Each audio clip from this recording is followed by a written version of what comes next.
오늘은 환상과 계시에 관한 말씀을 드리고자 합니다.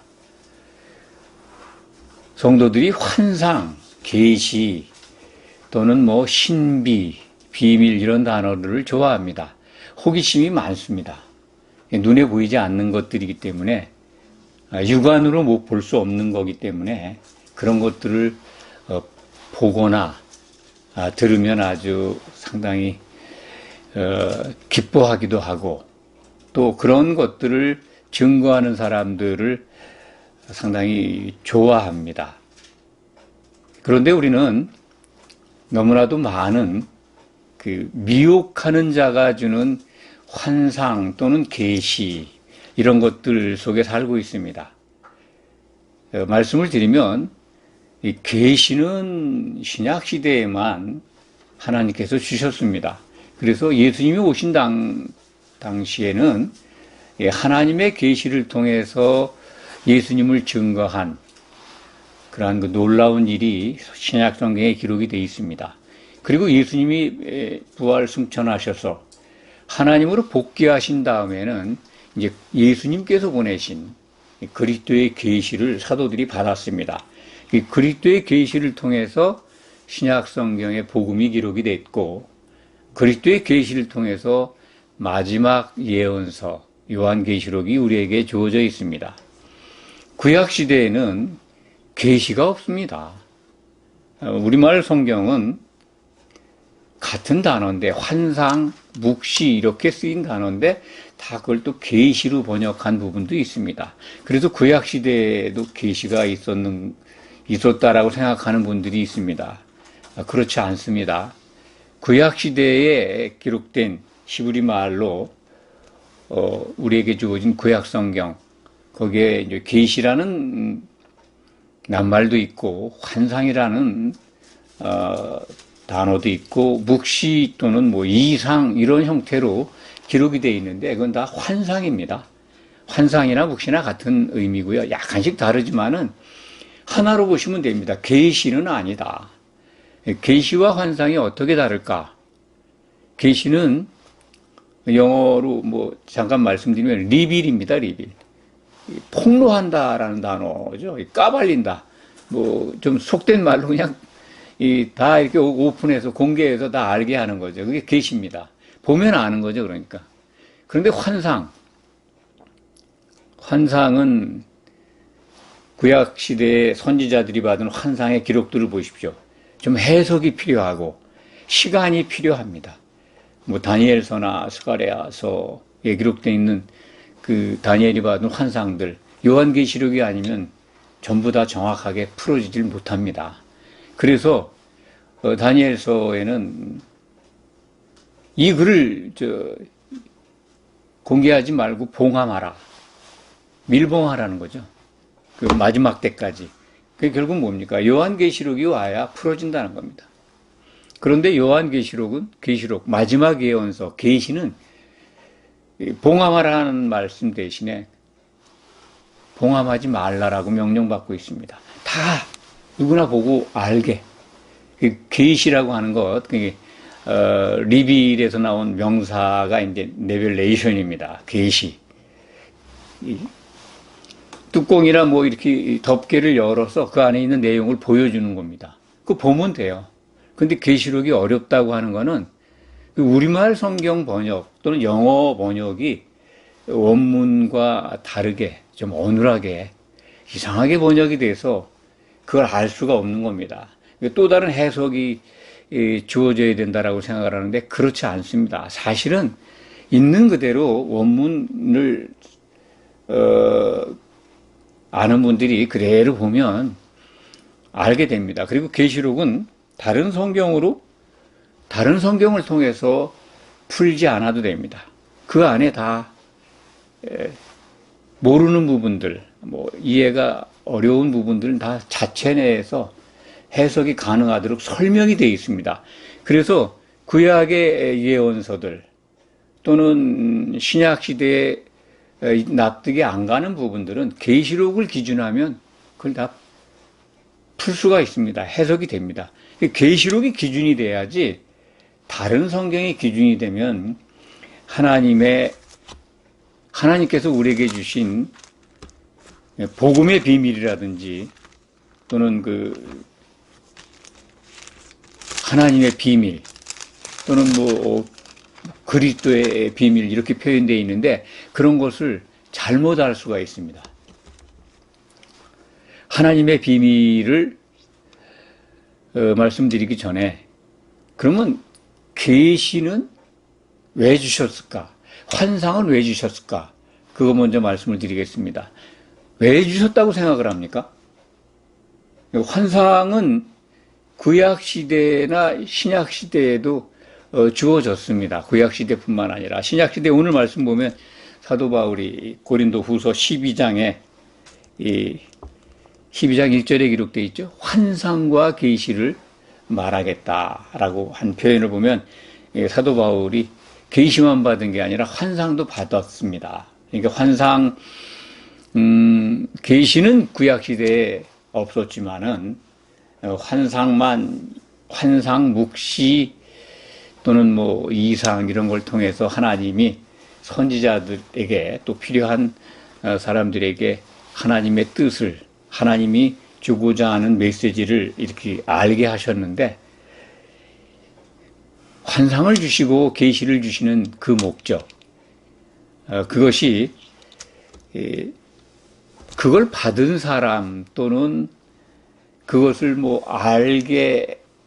알고 있는 사람, 그 사람이 어떤 이 특별한 은혜, 그분의 공로가 있거나 하나님께 특별히 쓰임을 받는 건 맞는데 그 사람을 칭찬하는 그런 내용은 아닙니다. 그러니까 하나님을 좀 더 알게 하고 하나님의 목적을 좀 더 교회가 구약 시대에는 이스라엘 백성들이 신약 시대에는 교회가 성도들이 또 올바로 알도록 주신 은혜의 과정입니다. 그걸 계시를 받았다든지 환상을 보았다든지 하는 게 그 사람이 자랑하고 뽐내고 해서 속된 말로 그거 가지고 장사하라고 주신 게 아닙니다. 자랑해서 또 교회에서 그것을 가지고 간증하고 또 사람들에게 능력을 행하고 그래서 부흥하게 하고 부흥할 수도 있습니다만 개인적으로 사용해라 라고 주신 거 아닙니다. 그러니까 환상과 계시를 주신 목적을 좀 더 자세히 우리가 정말 제대로 알아야 합니다. 그걸 오해하기 때문에 이 시대에 한국교회가 참 터무니없는 환상, 계시, 또 음성 들은 것 이런 분들을 쫓아다니면서 하나님의 목적과는 관계없는 신앙생활을 하고 있습니다.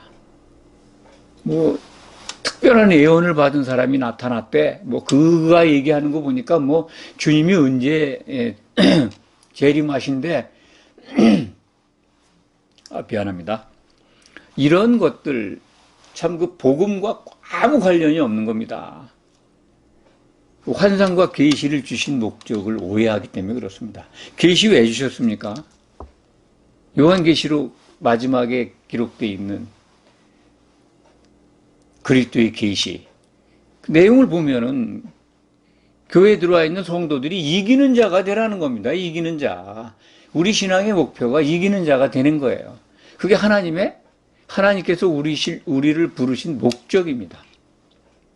그래서 신약 성경은 하나님의 목적에 대해서 자세히 일러주고 있지 않습니까? 계시를 주신 목적, 하나님의 목적을 이루어가기 위해서예요. 하나님의 뜻을 성취해 가시기 위해서. 환상을 보여줬다. 오늘 사도 바울도 환상을 본 것 같습니다. 해석이 필요한 부분이죠. 보긴 봤는데 환상이라는 뜻이 이제 보여진다는 거예요. 보게 됐다는 거죠. 하나님이 보여주셨는데 잘 선명하지가 않아요. 보이지가 않아. 뭔지 무슨 내용인지. 이제 시간이 지나거나 뭔가 해석이 필요한 거죠. 그걸 환상이라고 합니다. 계시는 해석이 필요 없다. 뚜껑이 열어서 그냥 나타난 거예요. 보여진 거예요, 다. 레벨레이션, 계시된 거라고요. 해석이 필요 없는 것. 환상은 해석이 필요하다. 요렇게 계시와 환상만 구별하고 계시면 됩니다. 그런데 그 주신 목적을 지금 말씀을 드리고 있습니다. 주신 목적? 우리가 이기는 자가 되라. 더 구체적으로 말씀을 드리면 우리가 이기는 자가 되면 뭐를 하게 됩니까? 하나님의 목적이 뭡니까? 하나님의 비밀이 이 신약 성경에서 공개가 되어 있는데 계시를 통해서 받은 거죠. 그 하나님의 비밀이 뭡니까? 신약 성경에 공개되어 있잖아요. 다 알게 했습니다. 하나님이 그냥 다 이 사도들을 통해서 다 알게 하셨어요. 내 비밀은 이거고 내 목적은 이거야. 이거를 잘 모르기 때문에 신비한 것들, 눈에 보이지 않는, 육안으로 안 보이는 것들을 누가 봤다든지, 계시를 받았다든지, 뭐 환상을 보았다든지, 뭐 예언을 받았다든지 하면 쫓아가고 그냥 환호하고 그러는 겁니다. 그래서 하나님이 본래 뜻하신 것과는 전혀 다른 방향에서 신앙생활하게 하고 거기에 빠져들게 되고 혼란스럽게 된 겁니다. 우리나라 교회 특히 아주 지금 혼란스럽습니다. 하나님의 목적을 모르고 하나님의 비밀을 모르기 때문에 그렇습니다. 하나님의 가장 큰 비밀이 에베소서 5장 32절에 기록되어 있지 않습니까? 이 비밀이 매우 크다. 크도다. 아주 그냥 어마어마하게 크다는 거예요. 나는 그리스도와 교회에 대해서 말하노라. 이렇게 기록되어 있죠. 그리스도와 교회가 어떻게 무엇을 할 것인가, 뭘 해야 되는가를 알려주는 거죠. 그게 하나님의 비밀 속에 있는 겁니다. 내용이 뭐냐?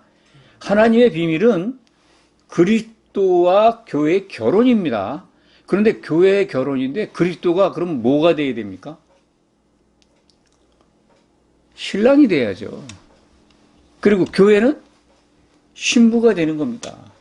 그래서 바울이 본 그 하나님의 비밀은 그리스도는 신랑으로 되실 것이고 교회는 신부가 돼야 하고 그래서 그 결혼이 이루어지게 하는 게 그 복음의 내용이고 하나님의 비밀인 겁니다.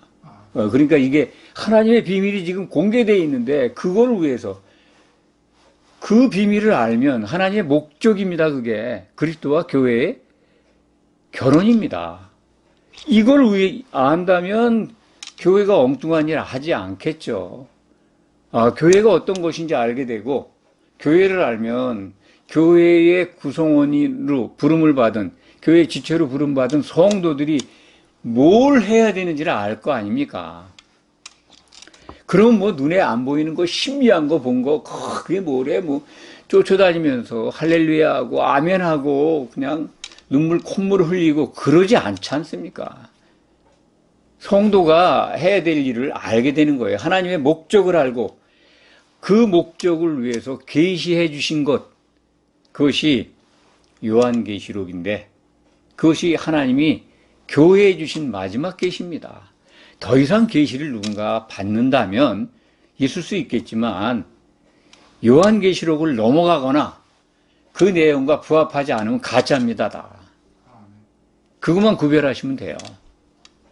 계시록의 내용과 달라 하나님의 목적을 이뤄가는 그 과정에서 주신 은혜의 내용과 달라 그러면 그건 가짜입니다. 누군가 환상을 받았다?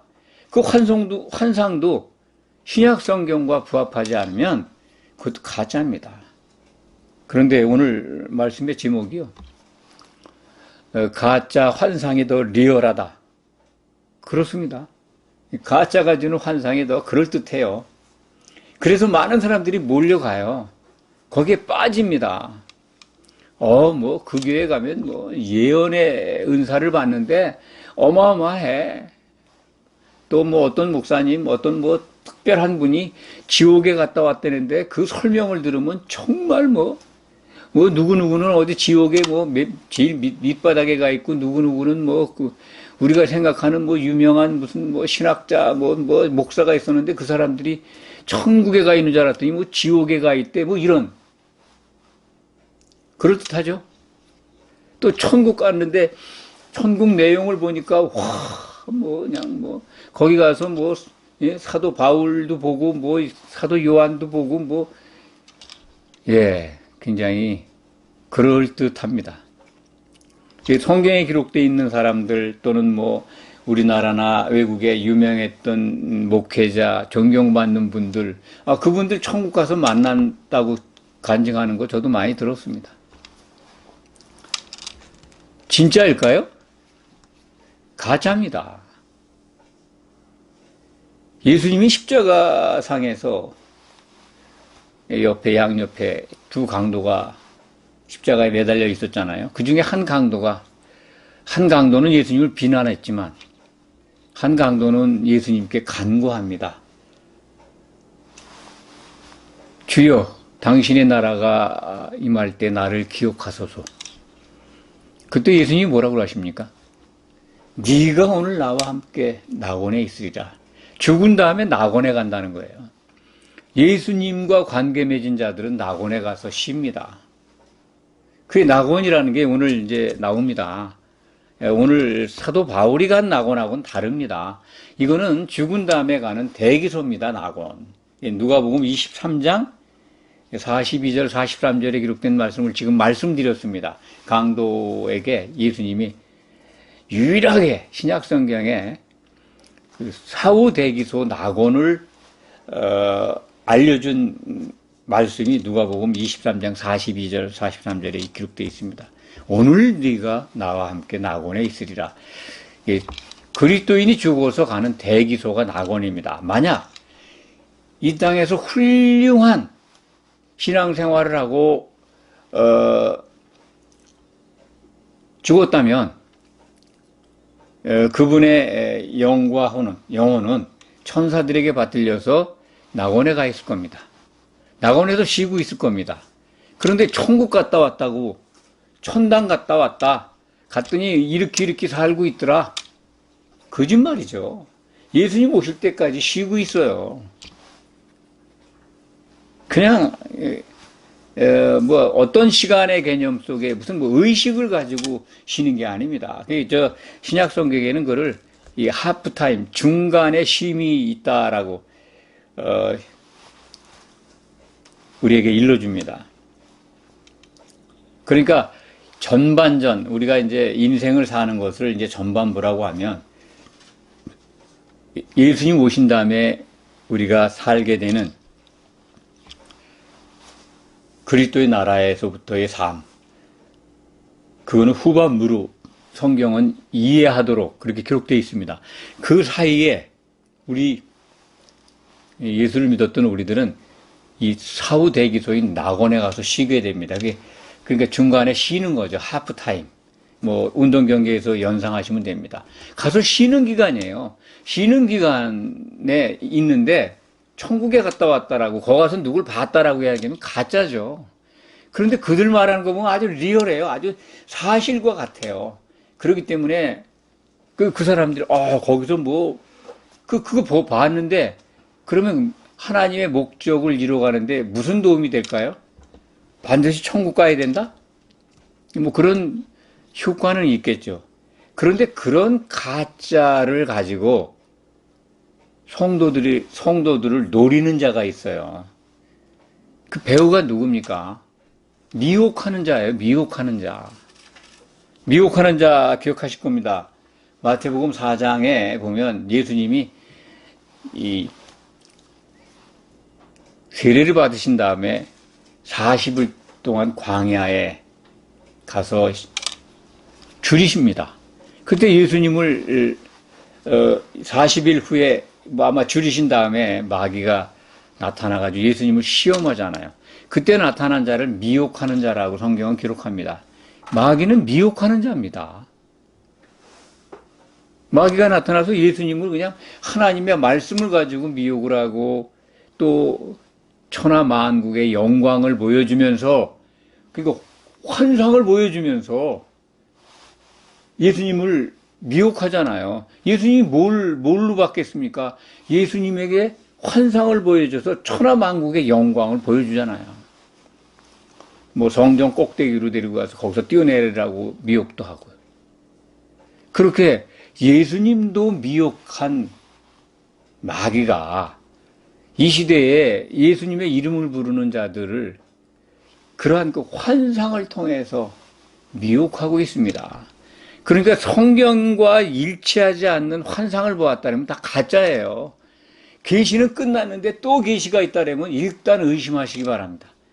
만약 계시적인 내용이 있는데 계시록 내용과 부합한다 그러면 그건 뭐 하나님이 특별하게 그분에게 뭐 답답해서 뭔가 보여주신 것도 있을 수 있습니다. 그런데 요한계시록 22장 18, 19절에 기록되어 있는 말씀대로 마지막 예언서에 더거나 빼면은 불못에 던져진다고 하는 말씀을 기준하면요, 그 외에 환상 봤다, 뭐 계시 봤다 다 가짜입니다. 천국을 봤다, 지옥 여행을 했다, 매일 하나님이 개최하는 회의, 어전 회의에 참석을 해서 오늘 메시지를 받아가지고 왔다. 하나님이 이렇게 말씀하셨다. 우리 교회는 올해 이런 일을 해야 되고, 내년에는 아프리카 가서 선교를 이렇게 해야 되고, 그 하나님 앞에 맨날 출입하면서 계시받는 사람들도 있어요. 다 미혹하는 영이 그냥 수렁에 빠뜨리는 그 계략에 의해서 주어지는 환상입니다. 헛된 환상이죠. 그런 게 너무 많습니다. 성경을 가지고, 요한계시록을 가지고 기준해서 보면 이게 가짜다 아니다 하는 것을 알 수가 있습니다. 바울의 복음을, 사도 바울은 자기가 전한 복음을 나의 복음이라고 봅니다. 다른 복음은 없다. 갈라디아서 1장 11절 12절, 내 복음은, 정말 하나님이 주신 복음은 참 복음이라는 거죠. 왜? 그리스도의 계시로 주셨다는 겁니다.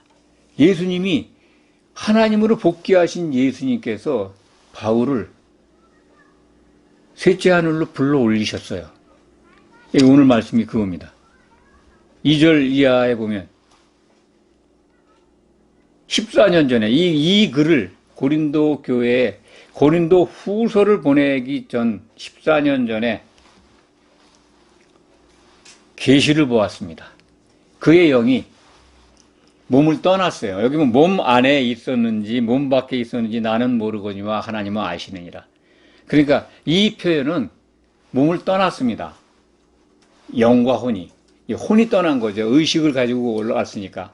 그 안에 영이 살아났으니까. 가가지고 어디를 가느냐? 셋째 하늘을 간 겁니다. 자, 첫째 하늘이 무슨 하늘입니까? 일반적으로 성경은 하늘을 셋으로 설명합니다. 세 개의 하늘로. 첫째 하늘은 보이는 하늘로 우리가 이해합니다. 둘째 하늘은 보이지 않는 하늘입니다. 같이 있죠. 같이 공존합니다. 보이지 않는 하늘 속에 많은 일들이 일어나고 있습니다. 천사도 이동하고 있고 더러운 영도 움직이고 있고, 그냥 비근한 예로, 아주 가까운 데서 찾을 수 있는 예로 우리 눈에 보이지 않는 전파들이 날아다니고 있습니다. 우리가 TV 틀면 방송국에서, 서울에서 쏜, 여의도나 이런 방송국 있는 데서 전파 쏜 곳들을 전국 방방곡곡에서 TV 채널을 키면 나오잖아요. 화면이. 그 날라오는 동안에 보이지 않는 빛 전파가 여기 TV를 통해서 이제 가시광선이 되는 거죠. 보여지는 거죠. 그러니까 보이지 않는 하늘이 존재합니다. 천사들, 우리를 돕기 위해서 보냈습니다. 하나님께서 창조하셨고, 그들이, 우리가 구원받을 성도들이 모인 교회에 와 있습니다. 천사들이 지금 와 계세요. 눈에 안 보이지 않습니까?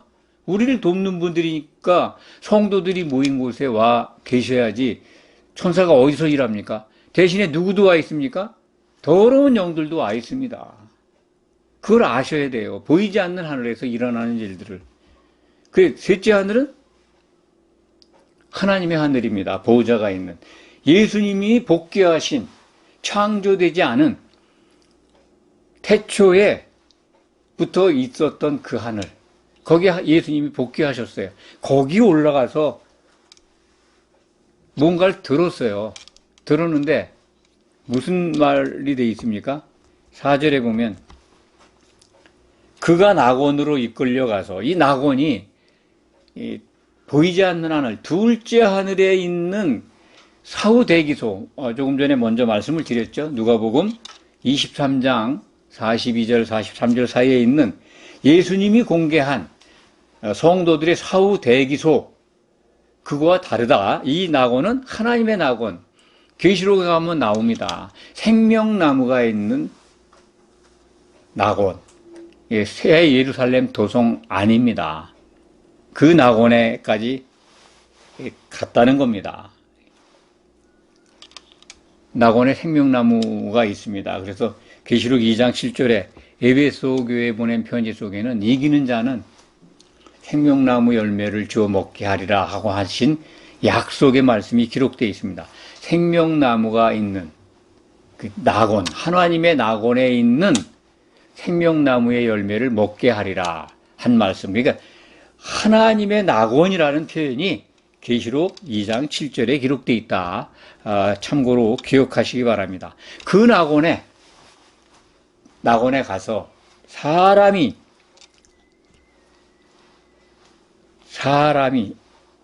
그러니까 말로 표현할 수 없는 말을 들었다. 말로 표현할 수 없다는 게 뭡니까? 사람이 가히 이르지 못할 말, 말로 표현할 수 없는 말, 뭐 강조된 부분도 있고 약간 다르게 볼 수도 있습니다만 사람의 소리가 아니었다는 겁니다. 들은 내용은 알았죠. 그렇지만 사람의 음성으로 들린 소리가 아니다. 뭐 우레소리 같은 것, 뭐 많은 물소리 같은 것, 뭐 이런 거겠죠. 그걸 통해서 사람의 음성이 아니지만 그 들으는 소리뿐만 아니라 그 내용이 도무지 사람이 이룰 수 없는 일들이다 하는 걸 고백하고 있습니다. 거기서 본 것이 뭘까요? 하나님의 비밀입니다. 그게 바로 하나님의 복음. 이 복음, 바울이 나의 복음이라고 자랑하고 다른 복음은 없다라고 선언하고 있는 것들, 그게 하나님의 비밀, 그리스도와 교회의 결혼에 관한 내용을 들은 겁니다. 교회가 무엇인지, 하나님의 목적이 무엇인지를 알았던 거죠. 그거를 신약성경에 기록을 했습니다. 하나님은 하나님의 비밀을 공개를 했고 그 일을 성취하시기 위해서 좀 더 성도들이 실족하지 않게 다 이기는 자가 되도록 그런 은혜를 주시기 위해서 요한계시록을 더 구체적으로 주신 겁니다. 그게 왔기 때문에 더 이상 계시가 필요 없다. 온전한 것이 온 겁니다. 근데 마귀는 예수님을 미혹하는 자는 어떻게 하든지 하나님의 일을 회방하려고 그렇게 일을 하고 있습니다. 그것은 허락된 범위 내에서 합니다. 예수님이 그래서 우리에게 좁은 문으로 들어가길 힘쓰라고 하신 겁니다. 마귀에게 그러한 권한을 주셨어요, 하나님께서. 왜? 우리들을 정말 정금같이 만들어서 하나님의 아들 삼으시려고 했는데 하나님이 세우신 그 기준이 굉장히 엄격해요.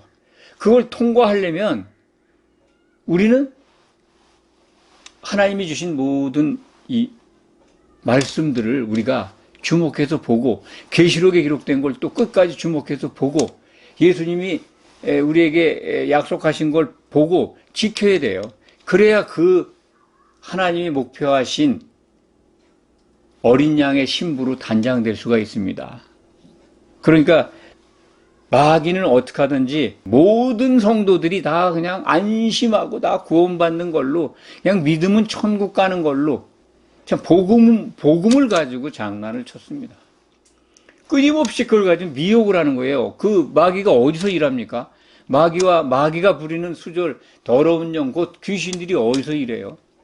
교회에서 일합니다. 교회에 다니면서 성도들이 하나님의 목적을 모르게 하고 그리고 신비한 것, 환상, 계시 이런 가짜를 갖다 물어다 주고서 그럴듯하게 포장을 해서 거기에 빠지게 해요. 하나님의 일을 쉬지 않고 해방하는 겁니다.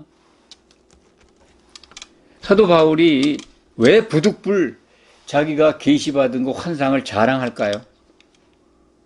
너무나 성도들이 가짜를 더 좋아했어요. 바울을 사도로 인정을 안 해요. 그리고 고린도 교회에다가 내가 부득불 자랑한다. 내가 전한 복음은 그리스도의 계시로 된 거다. 이것까지 설명하는 거예요. 그냥 다른 율법을 가지고 와서 흔들거나 더러운 영들이 교회를 휘젓고 있는 일들이 많이 일어나고 우상을 숭배하고 분쟁이 일어나고 그러니까 바울을 갖다 또 의심을 하고 내가 셋째 하늘까지 가서 복음을 듣고 왔어. 그거 내 말 좀 믿어줘 하는 차원에서 이 고린도 후서 12장의 말씀을 자신이 셋째 하늘까지 올라가서 계시받은 내용 또 본 환상을 말하고 있는 겁니다. 7절을 오늘 우리가 안 읽었습니다만 좀 더 살펴보고 마무리하겠습니다. 여러 계시를 받은 것이 지극히 크므로 너무 자만하지 않게 하시려고 내 육체의 가시 곧 사탄의 사자를 주셨으니 바울이 눈이 나빴다고 그러죠. 그것 때문에 기도를 여러 번 한 걸로 나옵니다. 3번 간구했다 그러는데 여기 보면은 제가 이 말씀을 드리는 거는 사탄의 사자라고 하는 게 사도 바울도 미혹한다는 거예요. 그렇게 성령 충만했던 예수님에게도 들어와서 미혹을 했고 사도들도 끊임없이 시험을 해. 시험이라는 게 이제 미혹하는 거죠. 사탄이 광명의 천사로 가장해서 활동을 합니다. 광명의 천사, 하나님의 천사, 하나님의 복음, 하나님의 빛을 날라다 전달하고 알려주는 천사로 활동한다는 거예요. 그러니 우리 성도들 가만 놔두겠습니까? 어떻게 하든지 추락시키려고 하죠. 참 그럴듯하게 사실 계시록에 기록되어 있는 계시, 진짜 계시보다도 더 리얼하게 포장을 해서 성도들을 미혹합니다. 그것 때문에 오늘 제가 이 말씀 드리는 거예요. 가짜가 진짜보다도 리얼하다고, 사실적이라고요. 가짜 환상을 가지고 또 가짜 계시를 가지고 교회를 흔들고 있어요. 교회가 세워지는 걸 방해하는 게 마귀의 목표입니다. 마귀는 쉬지 않고 일해요. 어디서? 성도들 사이에서, 교회에서. 성도 여러분들 각자가 지금 마귀에게 쓰임받고 있는가, 하나님께 쓰임받고 있는가 한번 생각해 보시기 바랍니다. 오늘 말씀을 정말 주목해서 듣고 내가 교회에 장애물인가? 교회에 덕을 세우고 있는가? 예수님의 신부로 단장되는데 내가 다른 지체들에게 걸림돌이 되고 있는가? 아니면 덕을 세우고 있는가 생각해 보시기 바랍니다. 내 생각, 내 기준, 내 컨셉을 가지고 신앙생활하는 거 이 시간 이후 다 버리시기 바랍니다. 신약 성경을 봐야 내 생각 다 버릴 수 있어요. 내게 적용해서 보시기 바랍니다. 그래야 칭찬받습니다. 요한계시록을 주신 목적은 우리가 이기는 자 되라는 겁니다. 이기는 자 되시라고 제가 이렇게 간곡하게 당부합니다. 기도하겠습니다.